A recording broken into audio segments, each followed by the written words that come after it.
The academic move I chose was organize. This is defined as arranging or putting in order according to some guiding principle, impose coherence, order, structure, or function according to type, traits, or other quality. When I was looking at the book, I was thinking about where my small group math class was, and when I did this lesson with them, they were finishing up order of operations and moving towards solving for unknown variables. So the standard that we were focusing on was evaluating expressions at specific values of their variables, include expressions that arise from formulas used in real-world problems, perform arithmetic operations, including those involving whole number exponents, in the conventional order. See, it's bold. Order has to do with organizing. When there are no parentheses to specify a particular order for order of operations. So when they were doing this, I realized that they weren't structuring their work in an organized way, and because of that, they were leaving out different operations, they were leaving numbers out, and they weren't getting the correct answer. So their math wasn't accurate because their work wasn't organized. So this actually played into what they were doing perfectly. So when I was creating this lesson, I really wanted to give the students a structured way to organize their work in a visual capacity so that their accuracy would increase. So I am an 8th grade special education teacher, so I get to see math, science, social studies, and ELA all in my academic support classes. So I can touch a little bit upon how organization is taught and used in each area. So in math, I can talk about how I see it in my co-taught classrooms. So currently, the students are taught how to solve problems in systematic ways, and some students take this and run with it and they solve it in that step-by-step order, while others adapt their own structure to solving problems, which is great to see as well. They are given graphic organizers to display their thinking and how to work through problems, but usually that's an accommodation for the students that I work with. In social studies, students are taught how to introduce claims and organize different reasons that they have that support that claim, and how to utilize evidence clearly within paragraphs. And that ties directly into ELA as well. Those skills are directly taught in both classes, which is really great to see. So it's more of organizing your thoughts and your writing. Also in social studies, they are taught how to go through historical documents and analyze how they are structured, so how the document is organized. Earlier this trimester, the students did this with the Declaration of Independence, and then they used that knowledge and applied it to their own Declaration of Independence, which was really awesome to see. In ELA, they also analyze how poems are organized within different stanzas and everything. They also are taught how to organize their own poems and how to structure their own thinking in that way, which is similar to social studies, but this is more in a poetic capacity as well. And then in science, they are taught how to organize their data in a table or graph. So rather than just writing it in a kind of disorganized way, they are explicitly taught how to create the table, create the graph based on the table, and analyze both.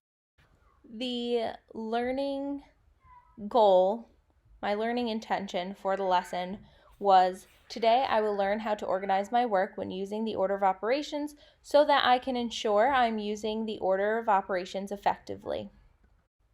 To prepare my students to organize their work while solving order of operations problems, I showed them a problem that was solved in 2 different ways. One way was correct. It followed the order of operations perfectly. It was neat and organized, and you could see that every piece was executed accurately. The other example was not solved correctly, meaning it didn't follow the order of operations, it wasn't organized, it was hard to see how the person, in this case me, but how the person went through and solved it, and we couldn't really figure out where the error was to go back and fix it.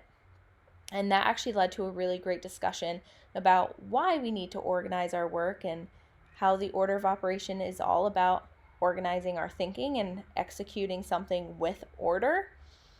Then we talked about expectations of the lesson, and I showed them how I expect them to think through problems, because in order to check your work and make sure you're doing something correctly, you have to be able to understand what you were thinking at the time that you did it.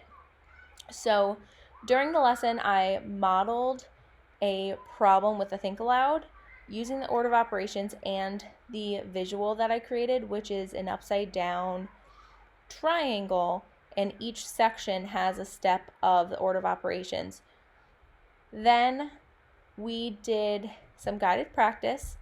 So on the board as a group, we did a problem together, and then we practiced the mental moves. So I gave them a challenging problem that I had the class work together and solve. And then independently, they were given a whiteboard sleeve with the upside down triangle in, and they could use it, and they didn't have to, but if I saw that their work wasn't organized, I would prompt them to use the chart. And when the students were complete with their work, I reviewed their work with them and gave any responses or feedback that they needed in that moment. If they were all set to go, they were given their exit ticket, and this was my assessment for the lesson. So here you see an example of the student work. So on the picture on the left, you see the upside down triangle, and it's broken down to parentheses, exponents, multiplication, division, addition, subtraction, so that they knew which step they should go on to next, and how when you're going through it in a systematic way, you should be reducing the amount of numbers and operations because you're solving through them. And then on the right, you see the student's exit ticket. With the exit ticket picture on the right, you see that the student is working through it in a more organized way. Now, this student did use the visual organization mat, and she didn't necessarily transfer all of her work in the same exact way, but when I was walking around, I did see that it was so much more organized than how she would solve the problems previously.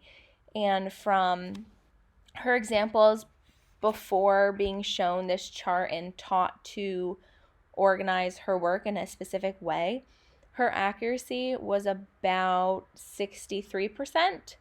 And after using this organization piece and teaching her how to organize her work, it was at 89. So that's a big amount of growth, especially for this particular student. So I would say that overall, teaching this academic move was a big success with my small group math class, and I saw similar, not as dramatic, but similar growth within all of my students, except for one, since he was already very good with his organization generally. But I would say that this had a positive impact on their processing and accuracy. So I had my 3 major takeaways from this experience, And I think my biggest one was that I did notice a decrease in calculation mistakes, so an increase in accuracy, which I mentioned. And when we went back the next day to talk about how we should go about checking our work and what that looks like, they were able to do that more easily because they could go step by step to see where they made an error, which was amazing to see. I think that this move is phenomenal, especially for my population of students who struggle to organize themselves generally. And I would love to continue using this move in my small group math class. It was great as a differentiation tool as well. So after doing the lesson, when they were doing their exit ticket, one student was using it and she continued to use it, which was phenomenal because she really needed it. And some students didn't need it, but they would refer back to the visual on the board. So it was great to have there in the whiteboard sleeves for some students. And it was also great to see other students take the understanding from the lesson and apply it. So I think it was a great differentiation tool. And under my next steps, the last bullet says give students a unit assessment. I already did. I made this prior to giving it to them. But when I did have one student use the whiteboard sleeve with the visual in it. And she did phenomenal on her assessment and actually did much better than I initially thought she was going to, which was phenomenal to see. It was a great addition, and I think a great tool for her as well. Also, I would love to pick another move and try in my class just because I saw the benefit within my small group math class, and I would love to see the impact it would have in my co-taught classes as well. And lastly, the notes from this chapter that I thought were really important while I was creating this lesson and the things I want to remember moving forward when I do another organization academic move focused lesson is that there are different ways to prepare students to organize. And I think this hit me the most when I was trying to think of creating my lesson because I thought organize and writing. But it gave different examples of organization, which was really beneficial to me personally. The book talked about diving deep, so cause and effect, classification, illustration, pros and cons, problem and solution, and I think that would apply really nicely to social studies, ELA, science, making connections. So an analogy, compare and contrast, pros and cons, agree and disagree, acknowledge alternatives. I think that would apply for all three. And then I really loved the putting in order piece for math, just because I liked how I could turn these ideas into a visual representation in my brain so quickly. But I loved how it laid out different ways you could do organizing in different levels. And then some of the underlying skills I really had to think about. That's something I really focus on when creating lessons for my populations of students, just to make sure they have those skills.